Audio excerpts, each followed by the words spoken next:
Major funding for these broadcasts is made possible by grants from Chase Commercial Term Lending and New York Community Bank, M&T Bank, Perfect Building Maintenance, Capital One Bank, the Wyckoff Group, Greenberg Traurig.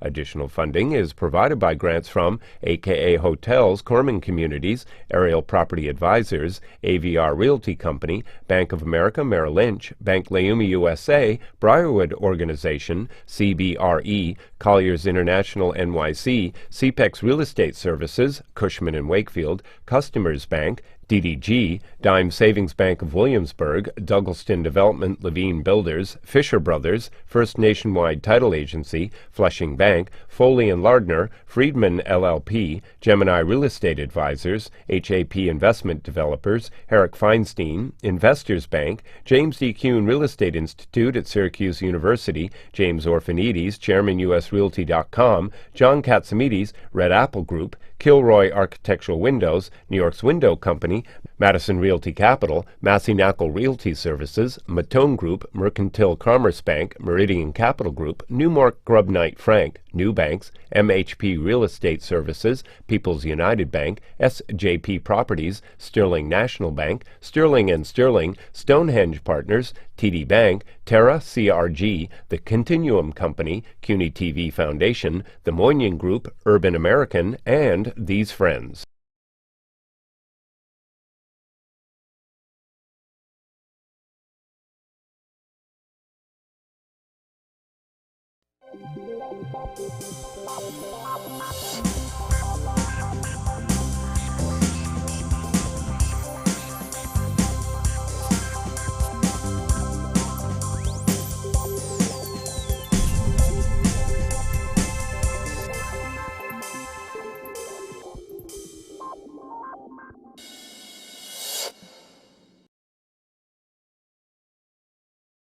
Everybody wants to own property in New York. People are coming here from all around the world. I want to buy something. I want to own a piece of dirt. If I could just own this piece of property.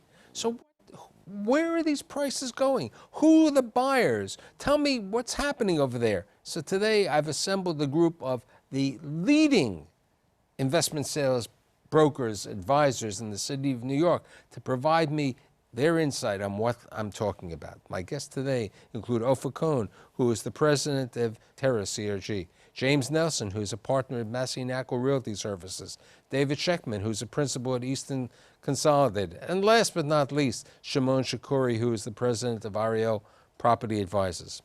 So, Mr. Nelson, a couple of months ago when we were talking about this show, we were talking about land prices, dirt, developable land, reaching the ultimate high.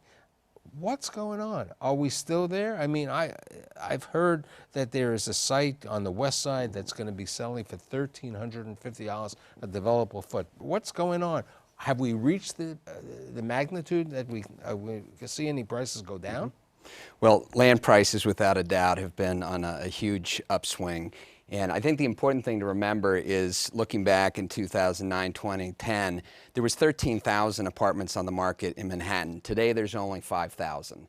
So the point is there's not a ton of supply, although the supply that's out there is definitely luxury. So when you talk about land selling for $800, $900 a foot on side streets, you really need to hit $2,500 a foot to make that work. So do I see that going higher? Do we believe the condo pricing is just going to continue to go up and up? I think that's probably a hard case to make. You know, it's not only land pricing. Let's look at retail. I mean, I do some advisory work for some institutions, and recently a site on 7th Avenue where there basically it was a Chase Manhattan branch.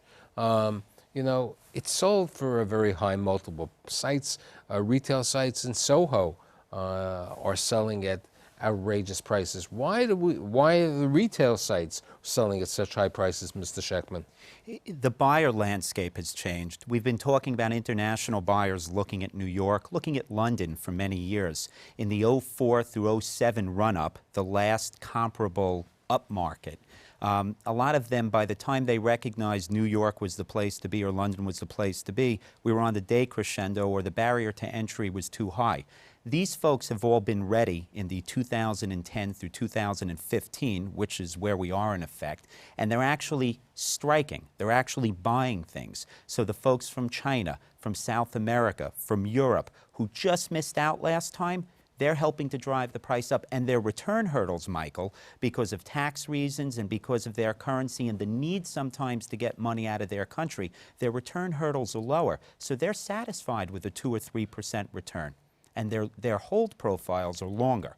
I mean, over a couple of years, it went from $4,000 to maybe $35,000 for a site. I realize Fifth Avenue has the highest sales over here, but these prices are at levels that you can't see. I mean, we were talking before about there are no more garages in the city of New York. Garages are people will say it's a dinosaur. We don't see them. The Bomar site is being made into a luxury condominium. Other garage sites are what? All hotels. Right, right. I think you have to differentiate between the ultra-luxury market in Manhattan and everything else.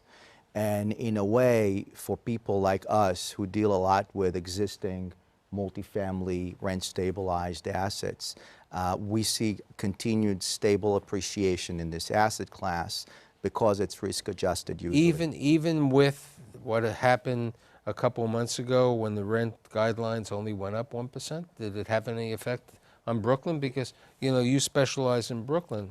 Yeah, in Brooklyn, the situation is actually a little bit different than what James is describing in terms of inventory. We had a real run-up since 2012 in terms of developed new units, and now we have about 30,000 new units under development, out of which only under 10% out of which is actually condos, the rest are rentals. So we've seen a 10% annual increase in rents, in free market rents, that's starting to just level off now. So in the primary parts of Brooklyn, where rents reach the mid and high 60s, we kind of start seeing the inventory starting to level off. And just touching back on land prices, this is the first time over the last 6 months that people in Brooklyn are starting to look at land as condo play, after probably 6-7 years. It's a very good point. And you know what? In Brooklyn, you see it at $1,200 and $1,300 a foot on projections. You know what? If the market doesn't do that well, there's still somewhat of a fallback to rental, right, where you can't have that in the city, in Manhattan. To a point. In other words, once you reach that 400 level, it's hard to make it work as a rental. Right. It was only 6 or 7 years ago when I was the naysayer and saying how many apartments could be absorbed in downtown Brooklyn when they were building 1,900 apartments. All those 1,900 apartments, it was Avalon Bay, it was Ratner, they were absorbed. What was lacking was, you can build apartments, but New York City is under-retailed. So you need the retail situation. And a couple weeks ago, I had done a show on Long Island City, and I said to these very successful people in Long Island City, we still need retail. Retail has not come to certain parts. And even in downtown Brooklyn, we have a limited amount of retail. There is going to be a new type of urban Target opening up at City Point over there. But, we don't have that much. But retail, are you seeing retail sites being sold or sites for potential retail all around the city and in the boroughs? You are. And Michael, what you do have in Brooklyn, and not just Brooklyn Heights and downtown Brooklyn, is you have what's even more important infrastructure. In Brooklyn, you've long had bedroom communities surrounded by commerce as you get closer to the water, and the realization that, hey, we could live here in higher towers.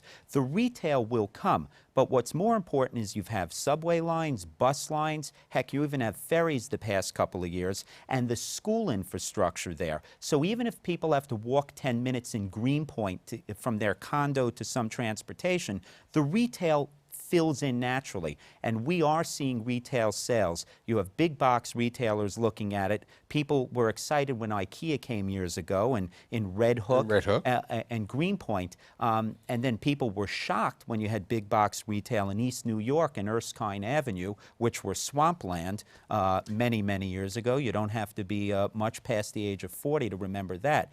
And the infill retail is happening, I think, at a frenzied clip. Yeah, and Yeah, I would say I would completely agree with that, and I don't think that New York City will ever have enough retail. I once heard a stat that the average consumer here only has 5 square feet of retail to shop in, whereas in the rest of the U.S. it's 30 square feet. I mean, we're just limited by geography. There will never be enough space. You know, there's a lot of discussion, and David brought up something which I always talk about, transit-oriented developments, and that's why, you know, residential does well. You know, one of the areas, you're not allowed, Staten Island.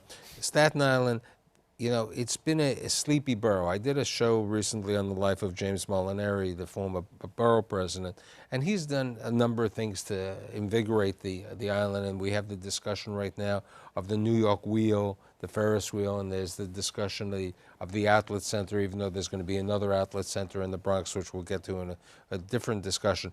Have you seen people and developers and investors from around the world about Staten Island? I would say not enough yet. I think there's still some hesitation. You're finally seeing waves of institutional equity hitting Brooklyn, and now it's attacking Queens. But Staten Island, the Bronx, is still a little bit of a risk, and I think the public transportation plays into that, because even if you look at the Bronx, if you ask the question, where is value next? And look, the average building that sold in the Bronx last year was $175 a foot, so it's cheap. But you also have a bunch of subway lines up there. You don't have that. I agree with that. I mean, we just put in contract a multifamily package that shows a real 6+ cap rate in Staten Island. And, you know, you see the same thing in the Bronx. People go there because it's a better yield than anywhere else in the city. And so it's affected by what's happening around it. But we have vacant land, we have developable land, you know, and one of the big things is we don't have that much developable land left in Brooklyn unless we go to Coney Island or East New York. But land has to developers, make sense. when it It comes has to to make retail, I sense. think in Brooklyn, as much as that Brooklyn is very under-retailed, and there's such a vacuum, so retail-centric developers and institutions prefer to go to the core corridors, which is North Williamsburg, Bedford, maybe now Wythe sort of developing around it, and the Fulton Mall, and the Barclays Center area. And these are, you know, there's so much opportunity that I think it's going to take time until they go back to South Brooklyn in a major way. It's a great point. You talk about 4 of the 5 boroughs, Bronx, Queens, Kings, and certainly Manhattan.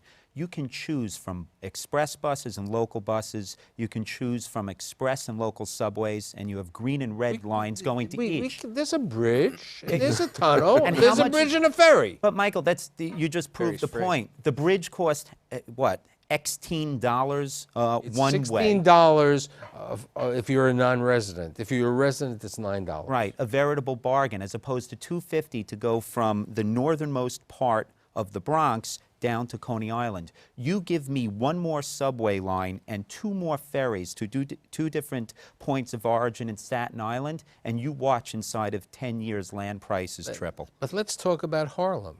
Okay, Harlem had its resurrection, then it died a little bit, and now it's growing. And It never died. Harlem is It never Manhattan. died. No, It never died. It never died. But look at what's happening there. There's 2. I mean, if you look at Columbia and its expansion between 125th to 135th along, and together with what's happening on 125th, you see why anything below 125th Street, and specifically below 116, is considered Manhattan today. Like David I would just go said. I would go even higher on both sides of the park. Yes, it's you could go higher, but really, if you look at the pricing differential between what's happening on 116 on a retail and on a price per foot for residential rental, see a big differentiator. what about Washington Heights? Because there are certain sites or possible development situations over there in the Heights, and the Heights happens to have some pretty good transportation, 20 minutes downtown. Do you see that? Do you see interest in that market? Absolutely, it is part of Northern Manhattan, and it does you know, get the benefit of the expansion of Columbia and 125th Street. But on 125th, it's important to remember there's about 18 sites that are being built right now or in play. I mean, it's Bruce Eichner that's building, the Path Market, Excel and you know, and Whole Foods coming in. So I think it's a great place to look into from an investment perspective. I think we need to keep in mind one thing about when we talk about retail in Brooklyn and why we're not seeing more in Staten Island, South Brooklyn, and other areas is We still don't have a Whole Foods in downtown Brooklyn. There's 15,000 units coming But in right downtown now. Brooklyn in the Gowanus, you have a 60,000 square foot magnificent Whole Foods. If I live in downtown Brooklyn, I'm going to order fresh direct before I'm going to the Gowanus to buy groceries. A. B, there's no Apple store in Brooklyn.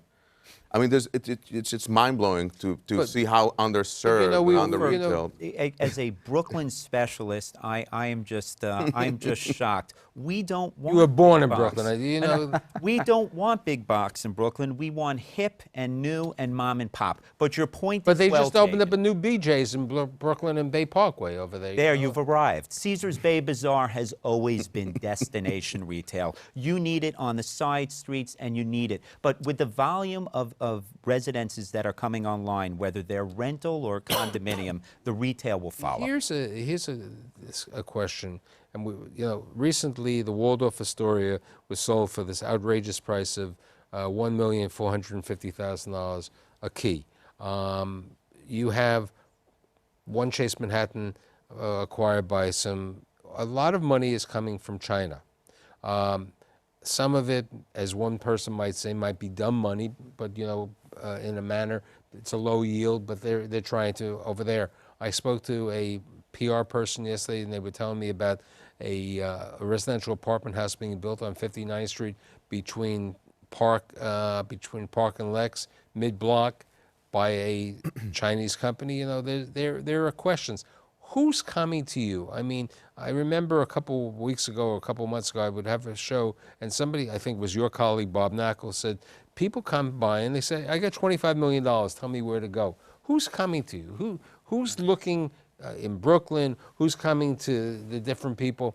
Are they private equity funds? Are they individuals? Are they foreign investors? Are they Carlos Slim from Mexico? I mean, who's coming here? The answer is yes, from all four of us. I've been nominated our spokesman. It's a very... You were nominated, but you're taking over. I thought I was going to get that That's question. true. That was a softball pitch to me because I was in China last summer and toured 6 different cities. So what I'll say, first of all, about foreign appetite here is that there's going to be about 55 or 60 billion of trades this year in New York City.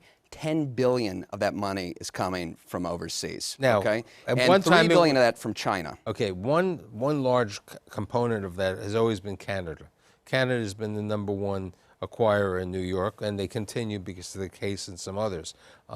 Norway, the Norwegian pension fund, Norges, is coming over here. They've invested, but they haven't invested in office buildings. I'm talking to you about, we know that in Atlantic Yards, the Chinese have acquired a 70% interest over there. You said you were in China. What happened? Well, so I was over there doing investor presentations, and this was for EB5, which is another way that an enormous amount of money has been coming into the country. And there, the appeal for just the citizens is to have green cards. And if they make $500,000 investments, they can put their money to work here. Are you an EB5 regional center? I'm not, but I was working alongside one to help raise capital over there. It was really fascinating to see. In 3 weeks, we hit 6 cities, and we raised about $40 million. Wow. So it's, and again, I think this is just the tip of the iceberg, and we talk about, whether it's private, if it's public companies. We had a Chinese developer come into Brooklyn, and their first purchase was $50 million. And when I met with them last week, they said, you have not seen the tip of the iceberg. This is nothing. I think the difference between today's international capital that's coming here and, let's say, 5 years ago, is the willingness to directly invest in real estate versus invest through operators. And that... So I think that's a very important point, because 5 years ago, the Canadians always invested through partners, the Israelis invested through partners, and today they are coming in and they're making their own foothold. And they're hiring staff, or they're hiring people who understand the market. The point that you made, Michael, on 59th between Park and Lex, that's an interesting case because those Chinese investors are vertically integrated. They're using local Chinese-speaking architects and for filing, and lawyers who have offices in other countries.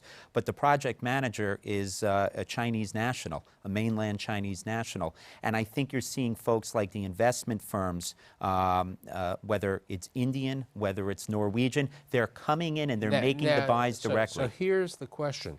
Are these people who are investing, are they looking to buy these units? Are these buildings going to be occupied by Chinese investors? Or are they, is that the market? Is that who they think they're going to market it to via China or something like that? The same way that when CIM and Harry Macklow built the site at 432 Park Avenue, they raised money around the world in the Middle East, and a number of those people who came in as investors then said, I really want to buy apartments in the building also. In some instances, and I remember the Irish were doing this a lot in 2006 and 2007, there's at least a thought that it would be pre-sold or pre-marketed in the mother country. I can tell you today that I have seen investors, particularly China, and oftentimes in Queens and Brooklyn, where there's an aversion to doing that. So they'll come here with money from mainland China, they'll build product, and they'll make a point of saying specifically, this is going to be broadly marketed as if it were done by an American developer, so that it doesn't earn the moniker of being stigmatized in some way. What about, the Hudson Yards, we built the track, so the Hudson Yards, there's a lot of development. What about, in Queens, where the trains are over Sunnyside, the Sunnyside Yards, and what about Hallett's Cove, and other parts of Astoria where you have the electrical, like we used to have with Con Ed sites and everything else. Do you see that as potential development sites, James? I think anywhere where you have that public transportation and, if you're a 30-minute subway ride into Manhattan, that's great, but we're starting to see these communities. I mean, you look at Brooklyn, the fact is people do not want to just live there to the commute into Manhattan. They want to stay. They want to live and work. And I think that remains to be seen in Queens as far as how much business is created there. The big game changer over there is going to be this Cornell Technion campus. They're spending $2 billion to build this facility on Roosevelt Island. And that the opinion is a lot of that is going to spin off into Long Island City. There's no question. I mean, Scott Reckler is a very bright person. RXR purposely bought an office building over there because they believe the spill-off. There are other people. Jamestown has bought office buildings over there. So these industrial sites, you need the back office over there the same way that the hip space in Dumbo Heights, as they would say, over there has done interesting. The Barclays Center has created so much hoopla. What has happened? Yeah, absolutely. I just want to touch on the office point. I mean, you mentioned Jamestown. In Brooklyn, there's about 20 million square feet of semi-industrial space that we believe is going to be converted into that creative office space. You have Industry City, and you have the other one owned by the other guy. So you have Dumbo Heights, you have Industry City, you have the Navy Yard, you have 2 million square feet of privately owned, smaller 40 to 100,000 square feet buildings. You have Red Hook. You have a lot of neighborhoods. You bring up Red Hook, which I think is interesting because IKEA, as James said before, IKEA went to Red Hook. Red Hook is not really a good transportation. The Navy Yard is not really good transportation, but there's a lot of development going on there. Right, and I think what we're going to see a lot, I mean, sort of short of city planning really tackling the need for sort of office-specific new zoning for office-specific use, which doesn't seem like it's on the agenda right now. I think Red Hook is where you have that sort of swath of land that's still M zone, and you can really develop office. And like James was saying, this is a community that wants to live and work in Brooklyn. So it's not about commuting from Midtown to Brooklyn. This is about commuting from Williamsburg to Red Hook, from downtown Brooklyn to Red Hook. We have two major areas of major development in Manhattan today. We have the Hudson Yards, the specific related Oxford property and the adjacent property over there, and we have Lower Manhattan with, Westbrook and all of this over there. Sites in Lower Manhattan have gone for prices. I know you recently sold some sites over there. What do you see? I mean, it's a little unproven on the condo market in Lower Manhattan. I'm not talking Tribeca, because people no. Are you talking the Four Seasons and 30 Park No, I'm Place? not talking. Because I'm not talking about those are ultra luxury. Battery Park I'm City. talking about not Battery Park City. I'm talking the financial district, which is becoming the media district. How do you see that market? I think you're right. I think it's harder to see comps there above $1,500, $1,600, $1,700 a foot, but I think it's going to get there. as long as we maintain what's happening today in terms of the high-end market. And what- I'm very, very bullish on the financial district, and let's, 5 years from now we'll see. But if you look at the fact, 14 subway lines there, 4 other major means of transportation to get there. But you've got the South Street Seaport, I mean the World Trade Center, all that retail. There's over 2 million square feet of retail. That area, 5 years from now, you're not going to be able to recognize it, and it's cheap right now. Here's a question, and anyone can answer this. Nonprofits are all taking the initiative, and they should. They don't need to be in fancy locations to move their offices, selling their properties. The property over there, United Charities, sold for $1,100 a foot. Where are these nonprofits going? Oh. Where are the office buildings that they can go to? It depends on the use. Well, Michael, a lot of these charities are coming to the realization that having a massive building and having offices it may be, for every employee, is an antiquated notion. Some of these charities are now evolving with the technologies. For instance, The hoteling. The Xavier Society for the Blind had their own building on East 23rd Street. They had a 6-story elevator building, and 3 of the 6 stories were used for Braille, for storage and production. Now, Braille has morphed with touchpads and new technology and audiobooks and things of that nature. They have sold their world headquarters and moved into an office condominium just above Penn Station. They're taking 1/10 of the space. United Charities, when the average use per office worker in the 5 boroughs is 20% of what it was 20 years ago, these charities have some of the finest buildings. They're able to monetize their buildings, keep incredible amounts of money in their coffers in perpetuity, and still have very respectable. But they have to do 2 things, right? So they have to sell an existing building in a prime location and go to a much smaller space within more or less the same location, or to go to a different location. Which is still well served. But in the same manner, Weil Gotshal signs a new lease in the GM building. They had 500,000 square feet, and they sign a lease for 400,000 square feet because it's more efficiency. People aren't utilizing the same amount of space. There are no more law libraries. Thank God you stopped practicing law. And but there's a change over there. But office buildings are one thing, and we don't have much time. I've seen such a preponderance of a high price in Times Square. Why is property in Times Square selling at such high prices?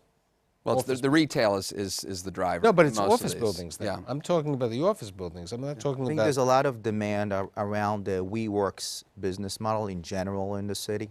And if you hear a lot of chatter about it, and it seems like the demand of this kind of workspace, it doesn't meet supply at all right now. And I was also going to say, New York City is still cheap compared to other cities around the world. If you look at our office space on average, depending on what chart you're looking at, we might be number 19 or 20. Some say we're 5th or 6th. And while we're at it, to talk a little bit about residential, our luxury apartments are number 5 or 6 on the list. London, Tokyo, Shanghai, Paris, Moscow, they're still more expensive. And we're in a global economy today. As I stated before, I hope on my 14th season that you will be back with me. And since you've all want to be with me on the 700th time, I'm very happy. The outlook is bright. Investors want to be in New York from around the world. And, let's keep the economy and all the stability, and things will be good. I'd like to thank Ofer, James, David, and Shimon. See you next week.